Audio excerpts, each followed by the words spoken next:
अस्सलाम वालेकुम and most welcome to my channel. मैं आपकी टीचर सादिया और आज हमारी आर्टिफिशियल इंटेलिजेंस की क्लास नंबर 13 है। आज हम पढ़ने जा रहे हैं यूनिफॉर्म कॉस्ट सर्च के बारे में। इसकी वीडियो मैंने पहले भी अपलोड की थी बट उसमें कुछ इंप्रूवमेंट्स की ज़रूरत थी, तो वो वीडियो डिलीट करके मैं क्लास नंबर 17 के बाद ये वीडियो फिर से अपलोड कर रही हूँ। आई होप कि आप लोगों को ये वीडियो पसंद आए। तो यूनिफॉर्म कॉस्ट सर्च जो है वो अनइनफॉर्म सर्चिंग एल्गोरिथम है बीएफएस और डीएफएस की तरह, बट ये उन दोनों से डिफरेंट है। किस तरह से कि बीएफएस और डीएफएस आप अनवेटेड ग्राफ्स में यूज करते हैं। अनवेटेड ग्राफ्स ऐसे ग्राफ्स होते हैं जिनमें एजेस की कॉस्ट बराबर होती है, तो इसलिए हम उनको रिप्रेजेंट ही नहीं करते ग्राफ में। जबकि वेटेड ग्राफ्स इस तरह की ग्राफ्स होती हैं जिनमें एजेस की कॉस्ट डिफरेंट होता है। तो uniform cost search weighted graphs के लिए सबसे ज़्यादा यूजफुल होते हैं। तो uniform cost search priority queue का यूज़ करके अपनी सर्चिंग परफॉर्म करता है। अब आप यहाँ पर देखें कि ये ग्राफ थोड़ा सा कॉम्प्लेक्स लग रहा था, तो इसको हमने प्योर ट्री फॉर्म में कन्वर्ट करके सिंप्लीफाई किया। मैंने बीएफएस और डीएफएस में सिखाया था कि ट्री फॉर्म में किस तरह से कन्वर्ट करते हैं, बट वो प्योर ट्री फॉर्म नहीं था, क्योंकि उसमें मैंने ये कहा था कि एक नोड है, अगर आप उसको ट्री में ड्रॉ कर चुके हैं और उस तक किसी और नोड से भी एज आ रही है, तो आप नोड दोबारा ड्रॉ ना करें, एज ड्रॉ करें। ठीक है, लेकिन वो चीज़ समटाइम्स ऐसे ग्राफ्स होते हैं जिसमें एक नोड की तरफ बहुत सारे एजेस आ रहे होते हैं, तो उनमें विजुलाइज करने में उतनी ही डिफ़िकल्टी होगी। तो जिसकी वजह से आप ये कर सकते हैं कि आप नोड्स को दोबारा ड्रॉ कर लें। जैसे कि आप यहाँ देखें कि जी तक 3 एजेस आ रही थी और मैंने जी को 3 दफ़ा ड्रॉ किया है, तो ये प्योर ट्री फॉर्म बन गया है। तो इसको विजुलाइज करना बहुत ईजी रहता है। तो ये सबसे बेस्ट तरीका है, तो आप आज से ये तरीका फॉलो करें। ठीक है, तो यहाँ पर हम अपनी सर्चिंग स्टार्ट करते हैं सोर्स नोड से। अब हमने प्रायोरिटीज़ किस तरह से असाइन करनी है, क्वेश्चन ये आता है। तो प्रायोरिटीज़ असाइन करने के लिए आपको एक कॉस्ट कैलकुलेट करनी पड़ती है जो कि सोर्स नोड से आपके करंट नोड तक की कॉस्ट होती है।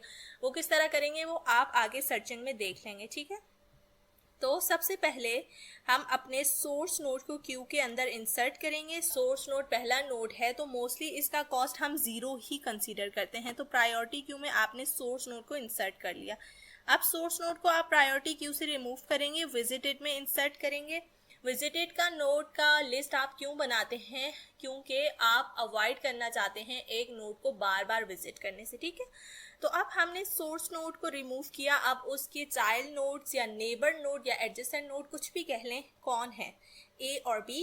अब इन दोनों में से प्रायोरिटी किसकी ज्यादा होगी? एस ए है हमारे पास 1 और एस बी है हमारे पास 4, जिसका क्या मतलब है कि ए की प्रायोरिटी ज्यादा है। तो आप ए को पहले इंसर्ट करेंगे, फिर आप बी को इंसर्ट करेंगे। अब हम ए को रिमूव करेंगे, विजिटेड में इंसर्ट कर देंगे। तो हमने ए को विजिट कर लिया, इसलिए मैं यहाँ पर मार्क कर रही हूँ कि हम ए को विजिट कर चुके हैं। ठीक है, अब ए के जो चाइल्ड नोड्स हैं वो कौन है, सी और डी। तो अब हमने कॉस्ट कैलकुलेट करना है एस से सी तक का। ठीक है, एस से ए तक का कॉस्ट था 1 और ए से सी तक 3 है, तो यानी कि एस से सी तक हमारे पास क्या कॉस्ट बन रही है, 4। तो हमारे पास एस ए सी की वैल्यू क्या आ रही है, 4। और एस से डी तक का कॉस्ट क्या है, 1 + 2 3। एस ए डी का कॉस्ट हमारे पास आ गया 3। तो अब आपको समझ आ गया होगा कि किस तरह से हम सोर्स से करंट नोड तक का कॉस्ट कैलकुलेट करते हैं। पिछले सारे कॉस्ट को सम करना होता है जस्ट। तो अब आप यहाँ पर देखिए बी भी है हमारे पास। अभी बी बेशक अभी तक विजिट नहीं हुआ, तो इसलिए वो भी प्रायोरिटी क्यू का ही पार्ट है। अब बात यह है कि हमने डी, सी और बी में से प्रायोरिटी किसको असाइन करनी है, सबसे पहले किसको एंटर करना है। आप डी की प्रायोरिटी चेक करें कि बी और सी से ज़्यादा है, क्योंकि कॉस्ट है 3। तो यानी कि क्यू के सबके स्टार्ट में हमारे पास होना चाहिए डी। तो अब हम बी को क्यू से हटा रहे हैं, या आप कह सकते हैं कि क्यू को हम सॉर्ट कर रहे हैं as it is priority queue. तो सॉर्टिंग करके हमने डी को स्टार्ट में पहुंचा दिया क्यू के, और फिर हमारे पास बी और सी में से हमारी मर्जी है कि हम किसको पहले लिखते हैं। अब हम डी को रिमूव करेंगे, विजिटेड में डालेंगे। तो हमने डी विजिट कर लिया, इसलिए यहाँ पर मैं मार्क कर रही हूँ। अब डी के चाइल्ड नोड्स है हमारे पास एफ और जी। एस से एफ तक का कॉस्ट कैलकुलेट करना है। अब हमने एस से डी तक का कॉस्ट क्या था हमारे पास 3, और डी से एफ तक का कॉस्ट है 4, तो 3 + 4 क्या हुआ 7, तो S A D F is equal to 7। Similarly S A D G को कैलकुलेट कर लें, 3 + 3 इज 6। अब हमारे पास बी और सी भी क्यू का हिस्सा ही है, तो सॉर्टिंग में बी और सी अपनी जगह पे ही रहेंगे क्योंकि इनकी प्रायोरिटी एफ और जी से तो ज़्यादा है, ठीक है, तो इनको अपनी जगह से नहीं हिलाना।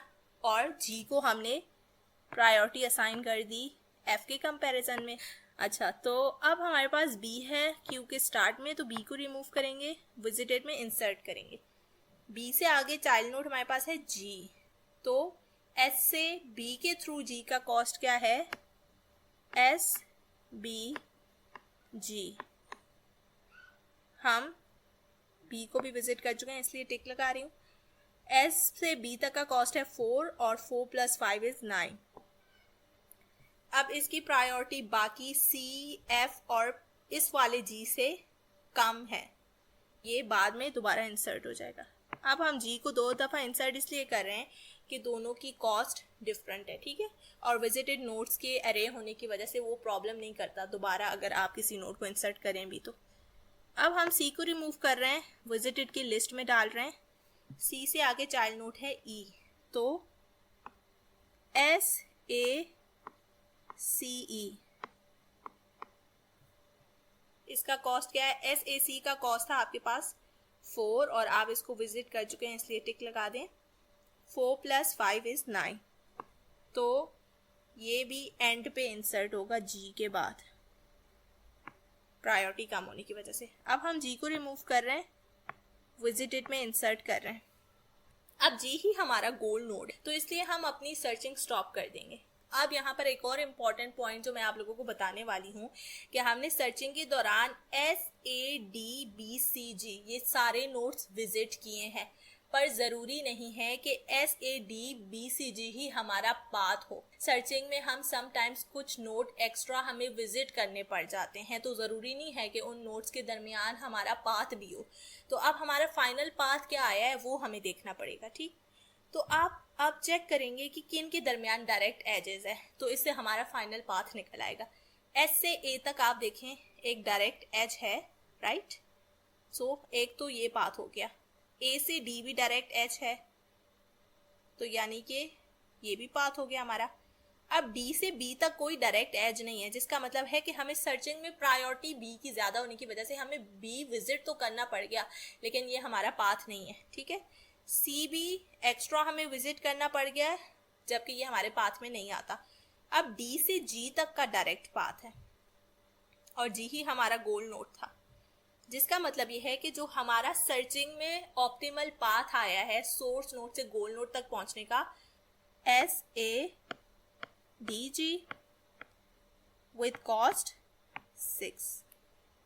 अब हम यूनिफॉर्म कॉस्ट सर्च की कुछ प्रॉपर्टीज डिस्कस कर लेते हैं। सबसे पहली प्रॉपर्टी इसकी क्या है कि it is complete. Breath first search की तरह ये भी कंप्लीट है, यानी कि ये आपको आपके गोल स्टेट तक जरूर पहुंचाएगा। और इट इज ऑप्टिमल, ये आपको सबसे बेस्ट सोल्यूशन देने की पूरी कोशिश करेगा, ये आपको बहुत अच्छा सोल्यूशन देगा, बहुत अच्छा पाथ देगा। इसकी टाइम और स्पेस कॉम्प्लेक्सिटी आप देख सकते हैं, ओ बी की power 1 + c asterisk over epsilon. जो बी है वो तो आपको पता है कि ये ब्रांचिंग फैक्टर है, यानी कि कितने ब्रांचेस हैं किसी भी ट्री का। अब आप इसमें देखें मैक्सिमम आपके पास हर नोड के 2 ब्रांचेस हैं, तो हम बी फिलहाल 2 ही कंसीडर कर रहे हैं, ठीक है। तो हमारे पास बी की वैल्यू क्या आ गई 2।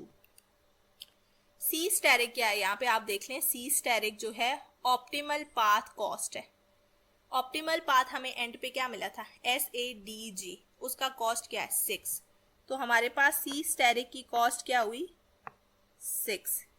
और एप्सिलॉन जो है वो लीस्ट कॉस्ट है किसी भी एज का, ठीक है। हमारे पास डिफरेंट एजेस की डिफरेंट कॉस्ट थी, जिसमें से लीस्ट कॉस्ट क्या है 1 है, तो हमारे पास एप्सिलॉन की वैल्यू क्या हुई 1।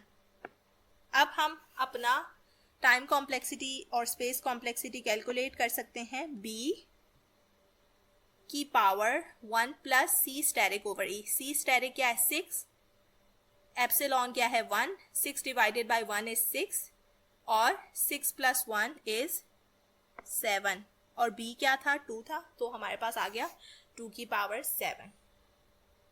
तो ये वर्स्ट केस की टाइम कॉम्प्लेक्सिटी है, ठीक है, ये बेस्ट केस वगैरह की नहीं है। अगर इस ग्राफ को हमें वर्स्ट केस में ट्रिवर्स करना पड़ता तो उसमें हमें टाइम और स्पेस कॉम्प्लेक्सिटी इतना फेस करना पड़ता, जो कि हम ब्रेथ फर्स्ट सर्च और डेप्थ फर्स्ट सर्च में सी स्टेरिक का यूज नहीं करते, हम उसमें डेप्थ का यूज करते हैं। तो इस ग्राफ की डेप्थ क्या है 0 1 2 3 4, ठीक है, तो इस ग्राफ की डेप्थ 4 है। तो अगर आप BFS या DFS से इसको ट्रिवर्स कर रहे होते तो इसकी worst case time complexity b की पावर 4 होती, जबकि यूनिफॉर्म कॉस्ट सर्च में इसकी वर्स्ट केस टाइम कॉम्प्लेक्सिटी 2 की पावर 7 है। लेकिन ये वेटेड ग्राफ है जिसकी वजह से यूनिफॉर्म कॉस्ट सर्च ने थोड़े से ही टाइम में ट्रिवर्सिंग अपनी कंप्लीट कर ली थी। तो ये ऐसे ग्राफ्स के लिए यूजफुल हैं। अगर ये अनवेटेड ग्राफ होती तो इसको 2⁻7 टाइम कॉम्प्लेक्सिटी फेस करनी पड़ती, जबकि ब्रेथ फर्स्ट सर्च को 2⁻4 फेस करनी पड़ती, या डेप्थ फर्स्ट सर्च को भी 2⁻4 ही फेस करनी पड़ती, ठीक है। और इसकी स्पेस कॉम्प्लेक्सिटी भी सिमिलरली बहुत ज़्यादा हो जाती। तो इसीलिए आपने ये बात याद रख लेनी है कि यूनिफॉर्म कॉस्ट सर्च को आप अनवेटेड ग्राफ्स में यूज़ नहीं करेंगे टाइम और स्पेस बचाने के लिए अपना, इसको आप हमेशा वेटेड ग्राफ्स में ही यूज़ करेंगे। अगर आप नंबर ऑफ स्टेप्स कैलकुलेट करना चाह रहे हैं तो आप इसका यूज़ करके कैलकुलेट कर सकते हैं। यहाँ पर आप देखें सी स्टेरिक की वैल्यू थी हमारे पास 6, एप्सिलॉन की वैल्यू थी 1, तो 1 + 1 क्या हुआ 2, 6 डिवाइडेड बाय 2 3, यानी कि हमें 3 स्टेप्स में अपने सोर्स नोड से गोल नोड तक पहुंचने का पाथ मिल चुका है। नंबर ऑफ स्टेप्स हमें सिर्फ 3 लेने पड़े। यहाँ पर भी आप वेरीफाई कर सकते हैं, S से A तक 1 स्टेप हुआ, A से D 2 और D से G तक 3 स्टेप्स, यानी कि 3 स्टेप्स में आप अपने गोल नोड तक पहुंच चुके थे यूनिफॉर्म कॉस्ट सर्च का यूज करके इस ग्राफ में। So that's all for today. I hope कि आप लोगों को ये वीडियो पसंद आया होगा। अगर पसंद आया है तो प्लीज़ लाइक करें, मेरे चैनल को सब्सक्राइब करें, कॉमेंट करें, शेयर करें। Thank you so much. Allah हाफिज़।